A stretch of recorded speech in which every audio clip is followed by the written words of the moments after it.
Olá, está no ar o Sem Arrodeio, o podcast da rede ANC, que fala sobre política de uma maneira leve e com um pouco de irreverência. Comigo, João Paulo Bandeira, cientista político, doutor em ciências sociais.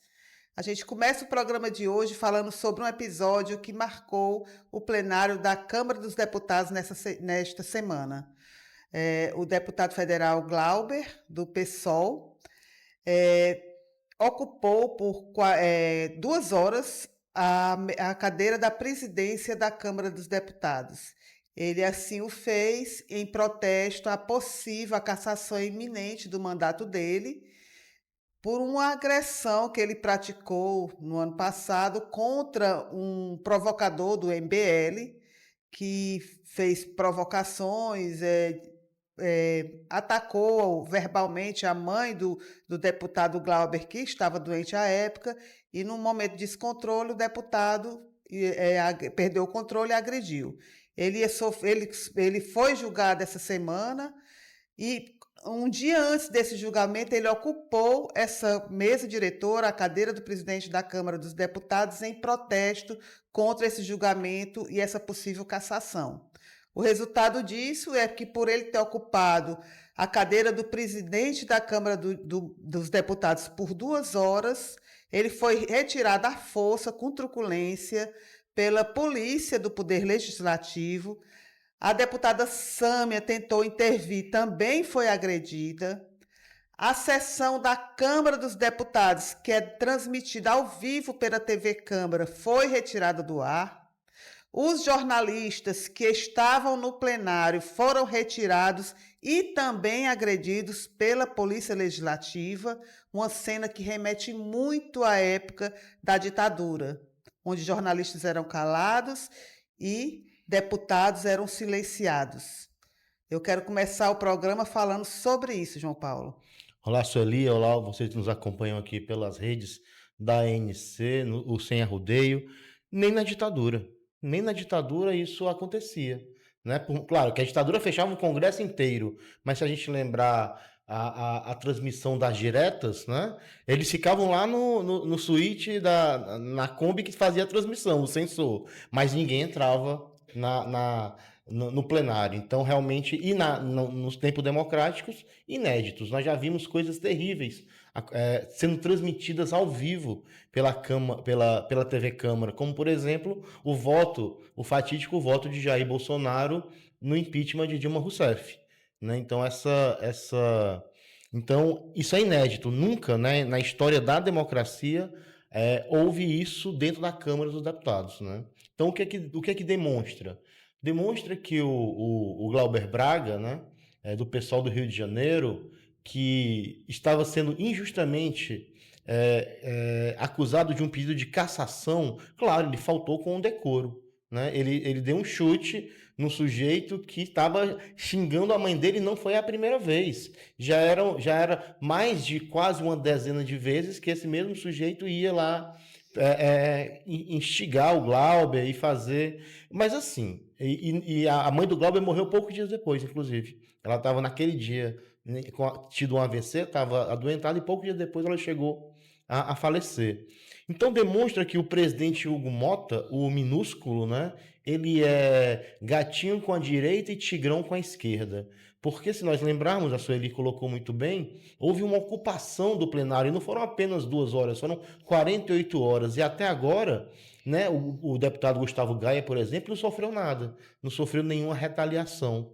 Portanto, o que aconteceu na Câmara é uma demonstração de que o Hugo Motta não tem o menor preparo para poder ser presidente da Câmara dos Deputados. Isso demonstra que conchavos e acordos conseguem cargos, mas não conseguem a virtude, como diz o Maquiavel, que é o tino para a política, que é a capacidade de compreender que a política ela necessita cálculos precisos. Ora, o que foi que a grande ideia do Hugo Motta? Vamos colocar os jornalistas para fora, vamos tirar o sinal da televisão e vamos tirar à força o Glauber da cadeira e ninguém vai ver. Ele só esqueceu que já inventaram o smartphone, que já inventaram a internet, que já inventaram as redes sociais. E isso tudo foi não transmitido emitido ao vivo, porque houve uma censura da Meta, já a gente vai falar um pouco sobre isso, mas isso foi gravado, né? E logo estava em todas as televisões do Brasil inteiro. Então, sem dúvida, é um sujeito que toma decisões erráticas, é um sujeito que ao ocupar a presidência da Câmara dos Deputados, ele não age como um magistrado, ele acaba sendo muito leniente com a direita, com as pautas da extrema-direita e muito duro com o governo e com a esquerda. Portanto, o Hugo Mota, que ele é uma terceira geração de uma forma de ocupar a Câmara, de fazer o Centrão avançar, porque o Centrão conseguiu desagradar tanto o bolsonarismo quanto o governo, né? O Hugo Mota, ele foi eleito pelos dois e está agora no modo apenas os interesses do Centrão. Então ele vem de uma linhagem que é Eduardo Cunha, Arthur Lira e Hugo Mota. Só que os dois anteriores sabiam fazer política, o Hugo Mota não. Quando o Hugo Mota fala, você vê como ele é fraco teoricamente, né? Como ele cita o Ulisses Guimarães deve se tremer todinho lá no fundo do mar quando vê o Hugo Mota citando ele sem ele ter a mínima condição nem política, nem intelectual, nem moral de se referir ao Ulisses Guimarães. Então, esse episódio na Câmara, Sueli, demonstra que, infelizmente, o Centrão é uma pedra no sapato da democracia brasileira, né? Ele se deixa ser levado pela pauta da extrema-direita, às vezes pela pauta do governo, mas ele tomou um rumo. O Centrão ele quer um candidato. Né? O Centrão quer um candidato da Faria Lima, que é um candidato dele. Eles não querem Lula nem Bolsonaro. Eles querem agora serem o poder. E aí, essa ação contra o Glauber demonstra que tinha uma combinação.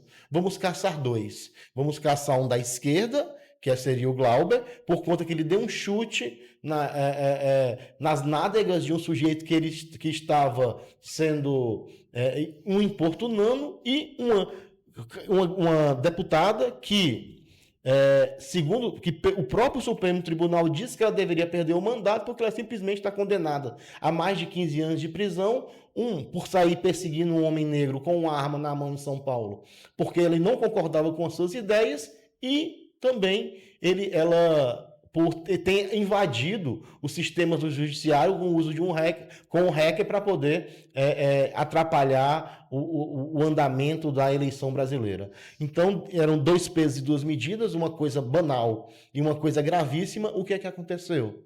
Nenhum nem outro foram cassados. Então, foram duas não cassações e uma derrota. Uma derrota de quem? De Hugo Mota. Que está encurralado. O Maquiavel, o Rousseau, o Weber, por mais que eles tenham diferenças, eles concordam, Hobbes, eles concordam numa coisa. Existem duas formas de obediência, pelo menos. Uma forma que é a obediência pela força bruta.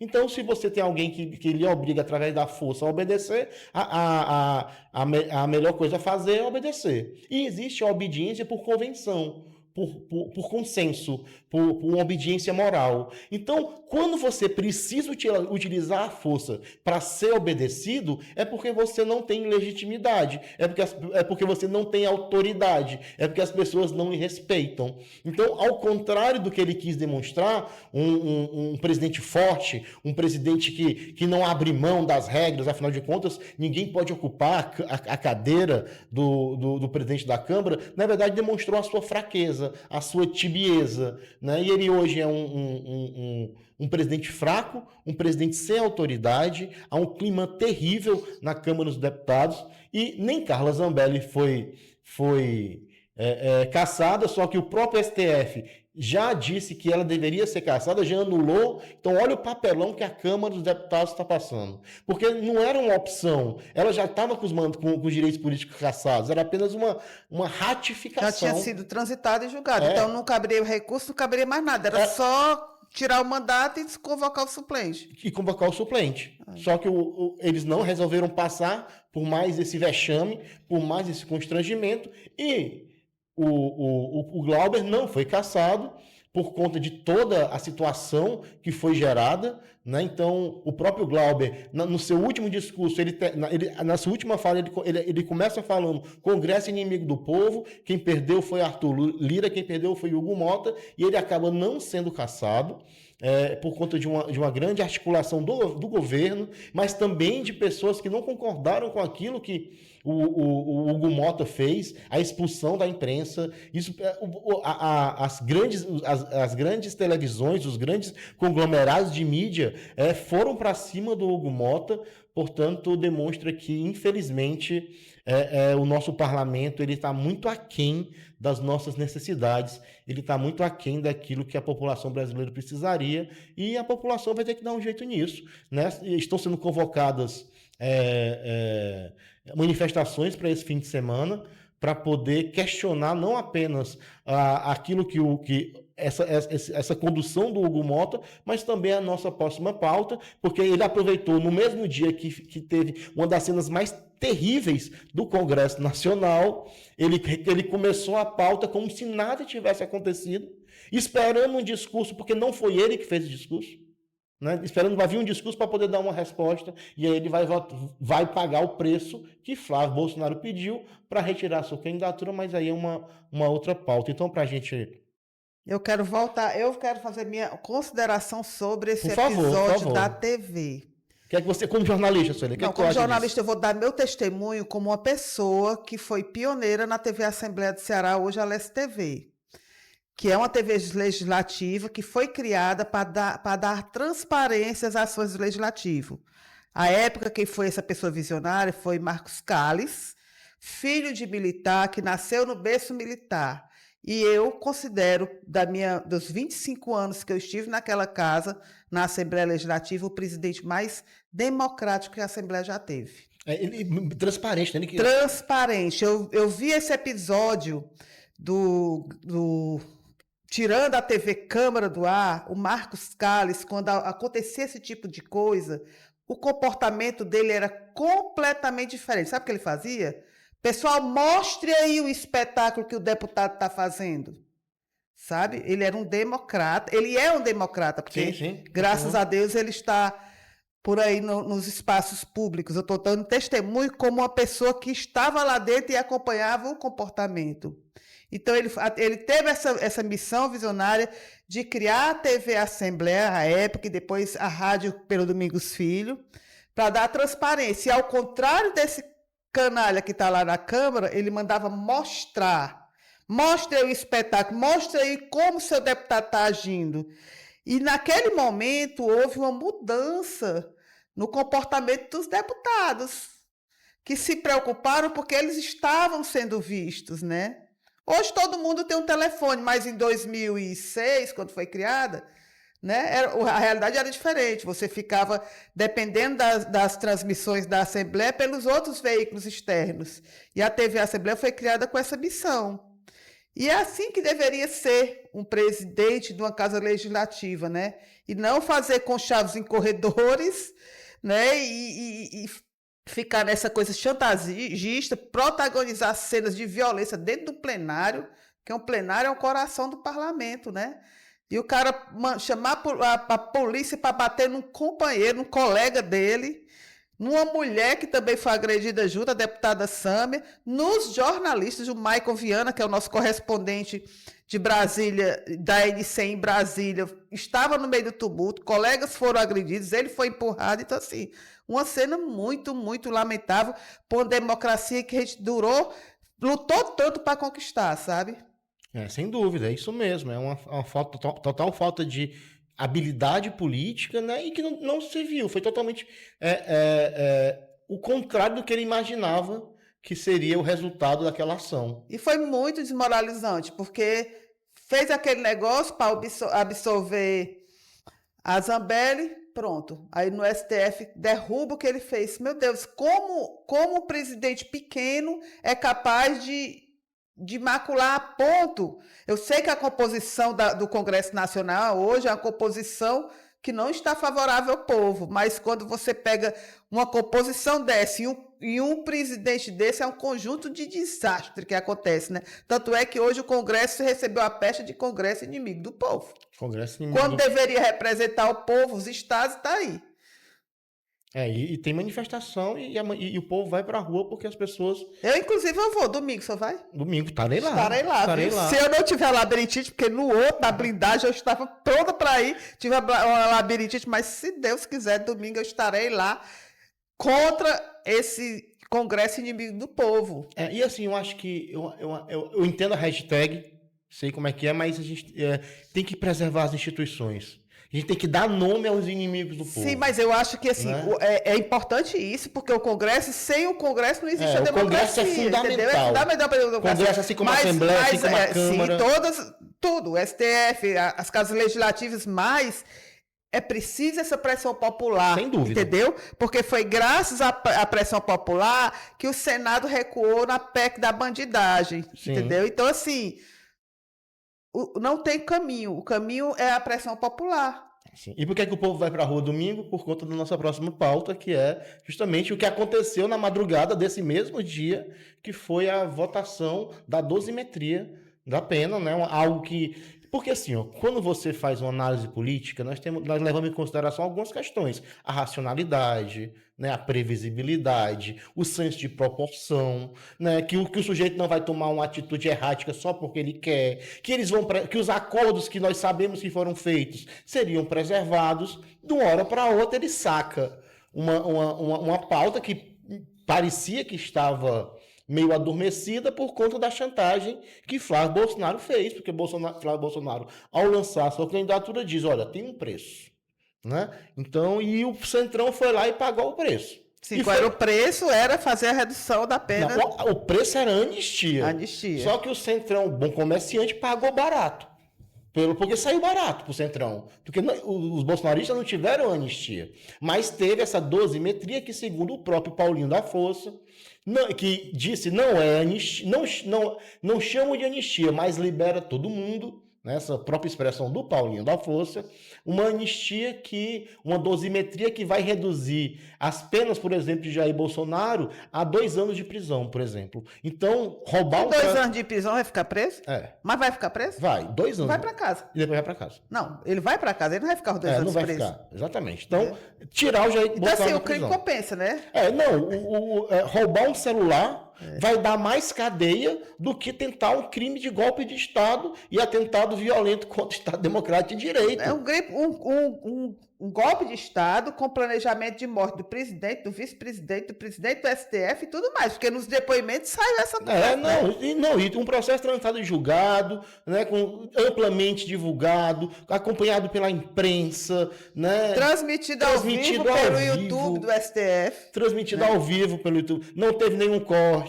O Jair Bolsonaro falou lá ao vivo que queria o Alexandre de Moraes como vice, como vice, que aqueles que estavam lá eram um bando de malucos, que ele não tinha nada a ver com isso, né? Então o Bolsonaro, ele cobrou um preço. Mas o Bolsonaro, ele na hora H, ele joga os aliados, os apoiadores dele na vala, né? Já diria Tarcísio de Freitas. E a Zambelli. E a Tarcísio de Freitas, né? também, que também já se perdeu nesse processo, mas a Faria Lima ainda quer o seu candidato. Né? O Centrão ainda quer o seu candidato. E disseram, bem, o preço que nós vamos pagar é esse, a dosimetria. E na madrugada, né? Numa forma... E a gente... Quem age de madrugada é porque não quer ser visto. Né? Enquanto dormia a pátria mãe tão distraída, né? Sem saber que era subtraída em tenebrosas transações, como diz o Chico Buarque. Nada tão atual, né? O Chico Buarque, daquela linda música, Vai Passar, né? Passar e não dormia a pátria mãe tão distraída, sem saber que era subtraída em tenebrosas transações. Então, isso aconteceu, né? Isso aconteceu de forma muito real, né? Então, é por isso que as pessoas vão à rua, né? Por isso que uma parte da população vai dizer, porque as pessoas não aceitam que até porque o Senado já é uma maneira também de pressionar quando chegar no Senado. O Senado, que Davi Alcolumbre, que também ligou o modo terrorismo, o Congresso inteiro ligou o modo terrorismo, não toma nem aí para a opinião pública, as favas com os escrúpulos e com a opinião pública. Mas ano que vem é ano eleitoral, né, gente?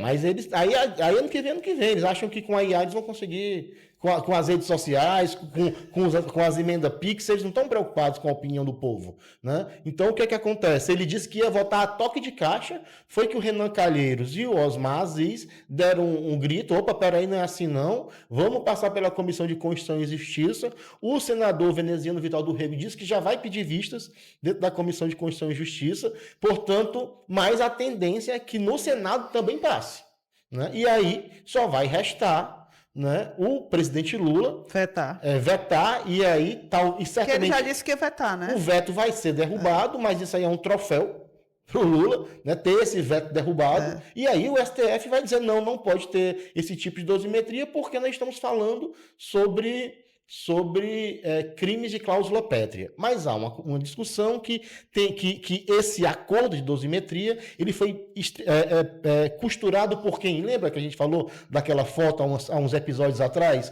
Temer, Aécio aquele jantar, Paulinho, né, indigesto, e Paulinho da Força, né? Aquela foto que eles já estavam todos, eles ressuscitaram todos de uma vez, né?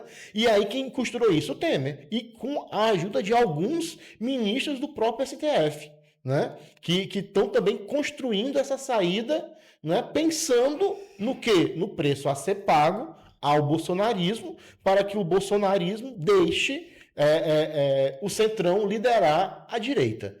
Penso que o próprio Eduardo Bolsonaro disse que esse preço não valeu para ele, então o bolsonarismo não ficou satisfeito e disse que mantém a candidatura de Flávio Bolsonaro, pelo menos até o preço que for ser pago seja maior, se eles realmente conseguirem. E quem é que vai ser o relator? Espiridião Amin. Quem é Espiridião Amin? Olha, se você outro nome que você diz, mas ainda também está... Esse povo ainda está no meio político, né? Ainda está na política, senador por Santa Catarina, que quer fazer lá a dobradinha, ele e o Carluxo, que ontem renunciou essa semana para poder ser candidato ao Senado de Santa Catarina, vai ser o relator e já está falando em colocar lá um dispositivo para poder ser anistia. Então, as pessoas têm que acordar. Então, se nós estávamos comemorando que o Brasil finalmente tinha... Porque não é só o Bolsonaro. É para o Bolsonaro, né? A lei Bolsonaro, a gente pode chamar até de lei Bolsonaro, mas também todos os militares, todos aqueles que participaram, são centenas, dezenas de pessoas que cometeram crimes, que foram julgadas, que vão ter suas penas reduzidas. Outros crimes vão ser beneficiados. E outros crimes vão ser beneficiados. Outras pessoas que cometeram crimes que não de golpe de Estado vão ser beneficiados com isso aí. Exatamente. Então, olha só, um país que diz que a PEC da Segurança Pública, a PEC antifacções, foi aprovada no Senado por unanimidade, que coloca a segurança pública como seu grande problema, que é a pauta das eleições, que a direita faz todo um discurso pró-segurança pública. O que é que o Brasil está vendo? Os bandidos serem libertados. A justiça prende e o Centrão vai lá e solta. É isso que as pessoas estão falando na rua. Então, o cidadão comum não vai aceitar isso, porque não é questão de ser bolsonarista ou não bolsonarista, de ser lulista ou não lulista. Inclusive, bolsonaristas e lulistas abram do olho, porque o que está acontecendo é o Centrão com a sua maior voracidade e ferocidade, avançando contra as instituições para que eles agora liderem os processos. Né? Eu estava conversando até com um amigo meu, mais piadista do que eu, dizia assim, eu estou vendo a hora de se juntar lulismo e bolsonarismo para poder se resistir ao Centrão, porque o Centrão ele é uma praga na democracia brasileira. Que foi fiel por um bocado de tempo e agora está querendo tomar o protagonismo. Tomando protagonismo e dizendo, olha, não preciso mais de vocês. Né? Porque por mais que você seja bolsonarista e não gosta do lulismo, você reconhece que lá no lulismo tem uma ideologia. E o contrário também. Se você é lulista e não gosta do bolsonarismo, lá também tem uma ideologia, tem uma visão de mundo, tem valores. O Centrão não tem isso. O Centrão é fisiologia, clientelismo, patrimonialismo, me dê o meu e se vire aí em arrumar o seu. E a candidatura do Flávio? Vai ser só essa moeda mesmo ou vai vingar? A candidatura do Flávio fica em suspenso, porque não dá para levar a sério. Né? Porque eles jogam ao sabor das circunstâncias. O que nós temos hoje é que o Flávio disse que o preço não valeu. Que a dosimetria não serviu para eles e essa candidatura dele é para valer.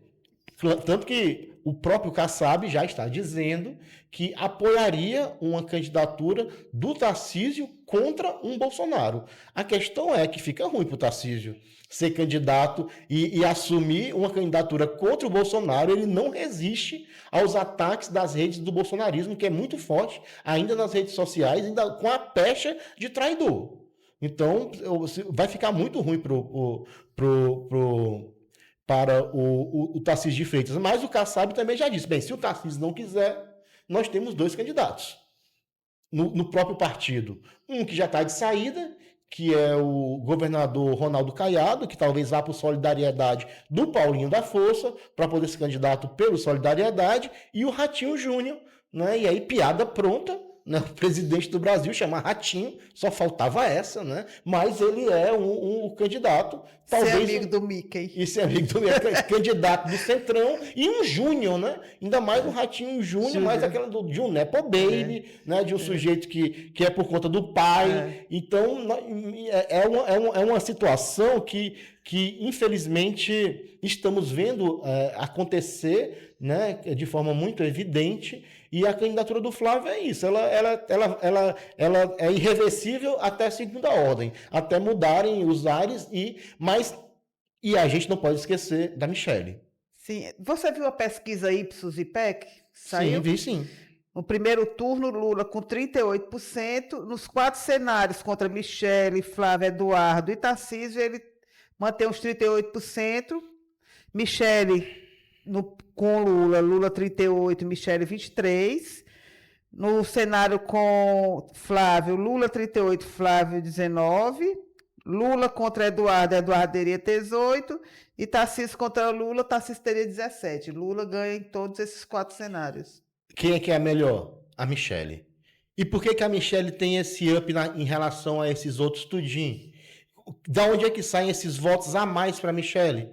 Das mulheres evangélicas, das classes empobrecidas. Então, a Michelle, ela tem mais votos porque ela domina muito mais esse segmento evangélico que os outros 3 não conseguem captar. Então, não dá, então pode ser que em algum momento... Porque qual é o sonho do Centrão? Qual é o sonho dourado do Tarcísio, do Kassab? É que tenha uma chapa apoiada pelo Bolsonaro, sem nenhum nome Bolsonaro nessa chapa. Esse que é o sonho dourado deles, o que não vai acontecer.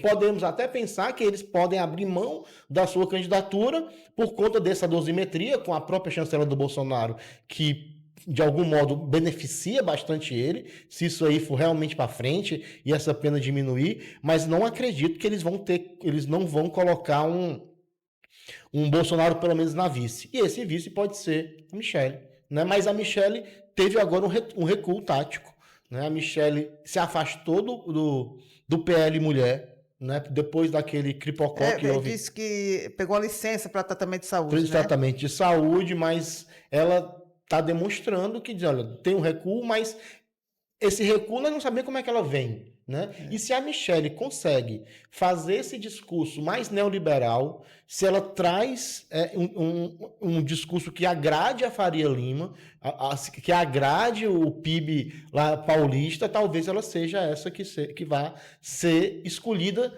mas não dá para a gente cravar. Né? Porque tudo vai passar por a questão de como beneficiar Bolsonaro. Então o que está acontecendo estão jogando, né, com as forças que tem para poder liberar o líder de uma organização criminosa, e enquanto isso a nação fica a ver navios e o Lula começa a pensar talvez nunca foi tão fácil para ele, porque afinal de contas a direita está esfacelada, não está dialogando, tem vários interesses aí sendo mediados e o bolsonarismo tentando sobreviver, e o Centrão doido para poder tirar o bolsonarismo da jogada. E no meio disso tudo, das opções dentro do bolsonarismo, entre ela e os filhos, ela tem um comportamento mais reto, ela é uma coisa, tem mais constância, né? Sim. Os outros vêm, fica naquela confusão, e ela tem mantido mais ou menos uma postura retilínea, né? E ela vai alugar, ela ocupa mentes que esses outros não conseguem ocupar, que são formadores de opinião, principalmente o Brasil silencioso. né? Esse Brasil conservador, essa mulher que vive no cotidiano, que vai lá para a igreja, que não está nas redes sociais, que está cuidando da família. Quando ela vê uma mulher da sua religião, né, com as palavras que ela conhece, ela logo faz a ligação automática que aquela ali me representa. Então, de algum modo, ela tem um teto. Porque é o seguinte, o Bolsonaro na chapa tem parte de um piso interessante, só que tem um teto. Né? Da medida que ele traz votos, ele tira votos. Portanto, a direita pode ir esfacelada ou nesse acordo aí que a gente vai ver nos próximos meses como é que ele vai se dar. Mas o que importa é que não tem um plano para o Brasil, não tem uma ideia, um projeto, de nada. Até agora não vemos esse grupo de direita, de centro-direita, a mostrar alternativas para o país. A única alternativa é livrar Jair Bolsonaro da cadeia. Ou tirar o PT do governo. Ou tirar o PT do governo para depois tirar o Jair Bolsonaro da cadeia. Sim. Né? Que o plano é esse, né? O plano é fazer senadores para poder fazer impeachment de ministro do STF. Você acredita mesmo que esse pessoal está preocupado em tirar o Bolsonaro da cadeia? O Centrão não. É. Mas o bolsonarismo sim. Tanto que o Centrão está aí jogando. Né? Diz, olha, não vai ter anistia porque não dá. Prometemos para você, vamos aqui dosimetria, é o que pode ser feito. Vamos pagar aqui o preço. Não é à toa que Estadão e Folha de São Paulo, no mesmo dia, com o editorial apoiando a dosimetria. Então, é um acordo, não vou dizer que com o Supremo, com tudo, como diria o senador lá do Norte, esqueci o nome dele. Do MDB, né? Que ia ser um acordão do Supremo com tudo na época lá do impeachment da Dilma, mas vai ser um acordão entre aí o bolsonarismo, parte do Centrão e alguns juristas do STF, mas na verdade essa dosimetria, como tu falaste, é uma excrescência que vai inclusive libertar bandidos que não tem nada a ver com essa história toda. Que vão achar ótimo, né? Beneficiando o crime para poder salvar um líder político que não tem mais salvação. Eu vi um deputado visitando as instalações na Polícia Federal na última quinta-feira para fazer um relatório à Comissão de Direitos Humanos das condições indignas de hospedagem do ex-presidente. Ele está num quarto que parece um quarto de hotel, né? Tem frigobar, tem ar-condicionado, tem armários, tem televisão. Aí o cara foi reclamar das condições indignas e eu acho tão interessante porque dizendo que isso era uma coisa indigna, que era uma desonra à dignidade humana de um pessoal que defendia o torturador. Não, mas eu vi que ele vai mesmo tá um processo de ser transferido para Papudinha, né, que tem mais espaço, né, então tá esse processo aí de transferência, mas é isso mesmo, né, um pessoal que até pouco tempo dizia que o bandido tem que sofrer, bandido não era para ter direito à prisão domiciliar, bandido não era para ter direito à tornozeleira, bandido bom era bandido morto, e agora tá com soluço, tem que ir para casa, tá com tem um barulho de uma central de ar que incomoda, tem que ir para... Gente, não defendia tudo isso. Inclusive, lembramos que foi feito, que teve uma comissão, né, de senadores, né, que foi lá na Papuda fazer eu não vi o relatório ainda do que eles disseram, né, das condições de melhorar as cadeias do Brasil. Sim. Não vi ainda o resultado desse... Teve até a Damares, foi junto, né? Foi a Damares, ela conheceu a cadeia lá da Zambelli, pode ser que ela tenha trazido alguma ideia, né? O Girão também fez. O Girão, né? Eduardo Girão. Então eles foram lá, mas não tem nenhum apoio, né? Mas lembrando os discursos que foram feitos durante a cassação do Glauber, do Kim Kataguiri, do Nicolas Ferreira, então demonstra que realmente a gente pergunta às pessoas que não são da esquerda, às pessoas que são conservadoras, são de direita, que não são progressistas, isso é o melhor que podem oferecer ao parlamento brasileiro, aos evangélicos, isso é o melhor que vocês podem oferecer, não tem um de vocês que defenda as mesmas visões de mundo, mas que... Porque deve ter coisa boa, né? Não tem, eu conheço, é isso que eu estou perguntando. Por que vocês não elegem aqueles que pensam como vocês, realmente como uma pessoa que tem Deus no coração, deve ter, né? Isso. De respeitar o direito das outras pessoas, de seguir a linha de que o meu irmão não pensa como eu, mas tem direito de pensar como ele pensa. Sim. Porque o cristão é assim. E que respeite a democracia. Que respeite Que respeite a religião civil. Sim. Que respeite as regras do jogo. Que não fique querendo dar um golpe a cada... Então, o que é que nós podemos pensar? Que a democracia brasileira ainda está passando por um processo de tentativas de golpes, né, para poder um grupo chegar ao poder sem ter a maioria do povo votando neles. É uma democracia que é constantemente aquele documentário Democracia em Declínio. Em vertigem, em né? Vertigem. Democracia em É vertigem. uma democracia sempre em vertigem, porque sempre está a mercê dessas tramas, desses golpistas, desses conspiradores, desses maus políticos. Ou então a frágil democracia, como diz o Jorge Javerucha, né? A frágil democracia, essa democracia está sempre em risco, né? Risco, sabe? E as não pessoas... por conta de questões externas, mas questões internas. E a falta também de uma percepção política das pessoas, né? Da importância do que é realmente um parlamentar, um parlamento, pensar bem quem vai votar, né? A importância dessas instituições, né? A importância dessa... E no meio disso tudo, a meta, no mesmo dia... Sim, gente, pelo né? amor de Deus. Falando em regulação das Big Techs, em censura, né? Censura, gente. O que é que aconteceu? A meta, em tempo real, os perfis progressistas, de pessoas progressistas, não só de pessoas, mas também de órgãos progressistas, também jornalistas livres, tiveram os seus canais sumidos nas buscas do Instagram durante um tempo. Inclusive o próprio presidente Lula. Então, as redes sociais se demonstram que a sua regulamentação ela é fundamental. Por quê? Porque o algoritmo ele tem partido. Ele não é um algoritmo sem partido, ele tem partido, ele podia até criar o movimento algoritmo sem partido, né? Porque o algoritmo ele privilegia os vídeos da extrema-direita e da direita em detrimento de pautas progressistas. Eu mesmo, em tempo real, quando tiraram lá o sinal do canal da TV Câmara, eu fui procurar para ver se eu conseguia ver se o Glauber estava... o Glauber Braga estava transmitindo o seu canal, eu não encontrei. E depois eu procurei a Sam e não encontrei. Eu pensei que era um problema no meu Instagram. E depois começou a chover no feed pessoas denunciando que seus perfis estavam escondidos. Né? Aqui no Ceará, a vereadora Adriana Jerônimo ficou com perfil...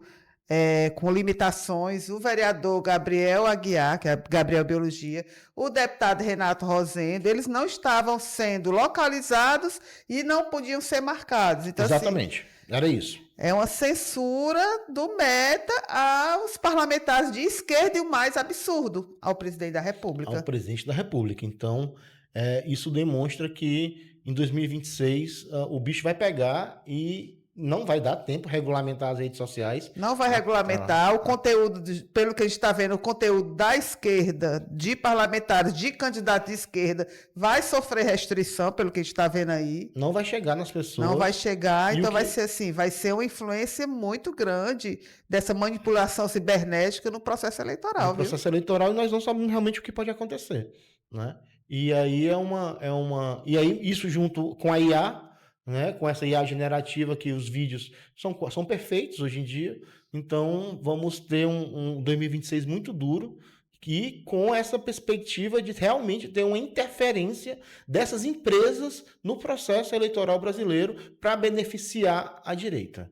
Né? Basta você ver os conteúdos que não são diretamente elogiosos à direita, ou que são críticos, eles não chegam, eles não são distribuídos, o algoritmo não mostra no feed, ele não é oferecido para pessoas que não são seus seguidores, e aí ficamos todos presos nesse algoritmo que não dá liberdade de escolha para as pessoas.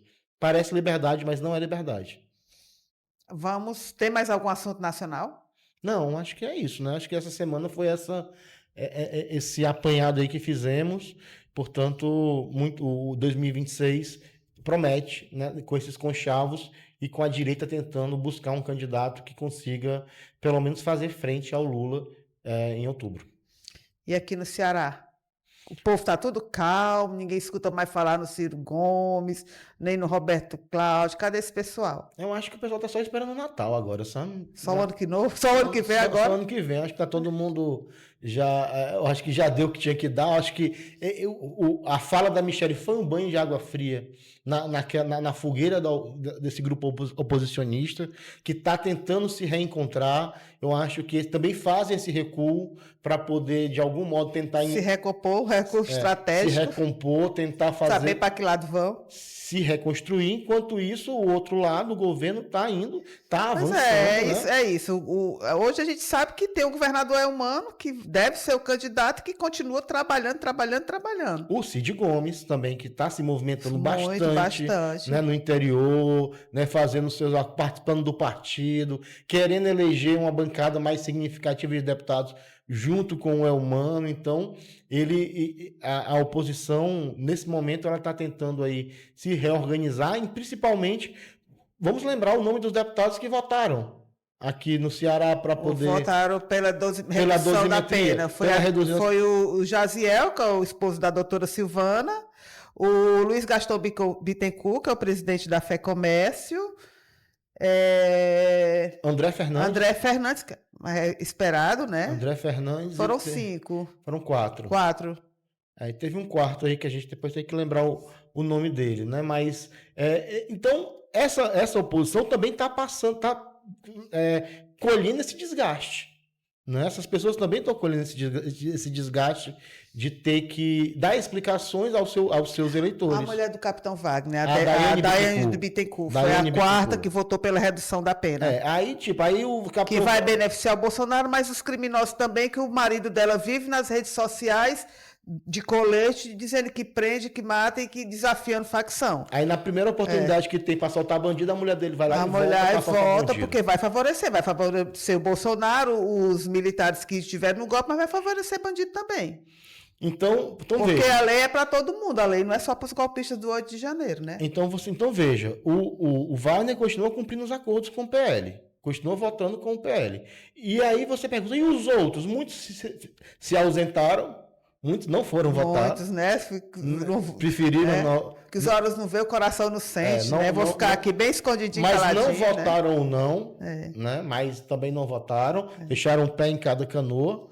Mas esses votaram, esses colocaram lá a sua digital nesse absurdo que vai cair no Supremo Tribunal Federal. Não tem a menor condição disso prosperar, né? Porque... e se prosperar... vai ser mais uma vez a repetição de um país que, quando os bandidos são de uma classe social, eles podem morrer, ter a cabeça arrancada, ser abandonados na mata. Quando eles são políticos e influentes, eles podem sim ser perdoados, porque eles não merecem ficar sofrendo na cadeia, porque eles são pessoas dignas, como o pessoal diz de Jair Bolsonaro. Então é uma contradição que a população está vendo. Em 2026 tem eleição. Lembrando, nenhum dessas pessoas elas chegam ao parlamento por uma imposição, elas são eleitas democraticamente. Depende do voto, né? Então é a população que tem que fazer melhores escolhas e não ficar votando em quem defende bandido. Mais uma vez, eu repito, a justiça solta, prende e a direita solta. Não é só em quem defende bandido, é quem não vota pelo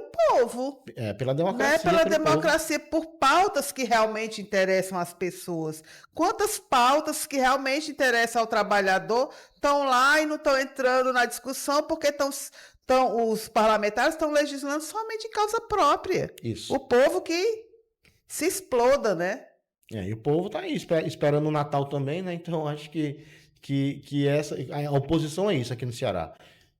Foi um banho de água fria, eles estão tentando se recompor, estão vendo como é que conseguem se reconstruir e pensando nessa possibilidade de realmente ter duas candidaturas e se vai valer a pena mesmo para o Ciro Gomes ser candidato sem o apoio do PL, né? Sem o fundo partidário, sem o tempo de televisão e enfrentando o PL, né? Também que é uma outra questão. Essa oposição rachando é muito difícil, né? É muito difícil eles conseguirem tanto apoio para fazer a própria campanha, como palanque nas cidades, né? Então, quem é que vai ser o candidato nacional? Como se vai se nacionalmente sair separado, aí que vai ser difícil mesmo aqui sair junto, né? Então, se tiver um candidato Ratinho, se tiver um candidato do bolsonarismo, se tiver um Caiado, então também essas forças aqui vão se diluir também. Então, é uma condição, aqueles que estavam querendo essa união vão ter que se esforçar mais ainda para fazê-la. Até porque ela está escancarado que era algo que não tinha uma solidez, era muito mais uma vontade do que algo concreto, né? Tanto que no primeiro sopro a casinha de palha voou. A casa caiu. A casa caiu. Mais algum assunto? Eu acho que é isso, né? Eu penso que também só pontuar a aprovação do marco temporal da terra indígena pelo Senado, um absurdo, né? Um atentado aos direitos indígenas, aos povos originários, mas é isso, quem manda no Brasil é o agro, quem manda no Brasil é o pessoal, são os grandes empresários, o Congresso está colonizado por esses lobbies e o Congresso realmente está sendo usado mais uma vez para poder beneficiar os que sempre ganham em detrimento daqueles que sempre perdem, que infelizmente é a maioria do povo brasileiro. Por isso a pecha do Congresso inimigo do povo. Congresso inimigo do povo. Infelizmente, no momento é o que a gente tem. Né? E domingo todo mundo na rua. Todo mundo na rua, estarei lá, viu? Pela democracia, pelas regras, para poder de algum modo moralizar. Gente, né? Eu vou deixar claro, eu não tenho cor partidária, eu não sou filiada a nenhum partido. Mas a gente tem que ter a capacidade de se indignar. Sim. Entendeu? A gente que é cidadão comum, que trabalha o tanto que a gente trabalha, para tentar construir, a gente tem que ter a capacidade, você como cientista político, como cidadão, eu enquanto jornalista, de se indignar contra o que está tudo aí, gente. Ninguém aguenta.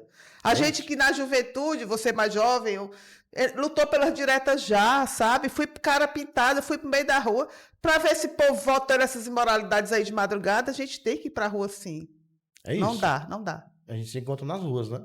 Nas ruas. A gente vai ficando por aqui. Até nosso próximo encontro. Segue a gente no YouTube, TV ANC, Spotify ANC Entrevista. A gente está também no Instagram, A Notícia do Ceará. A você que nos acompanha pelas rádios parceiras, nosso muito obrigado. Até o próximo encontro. Até a próxima. Valeu. Tchau, pessoal.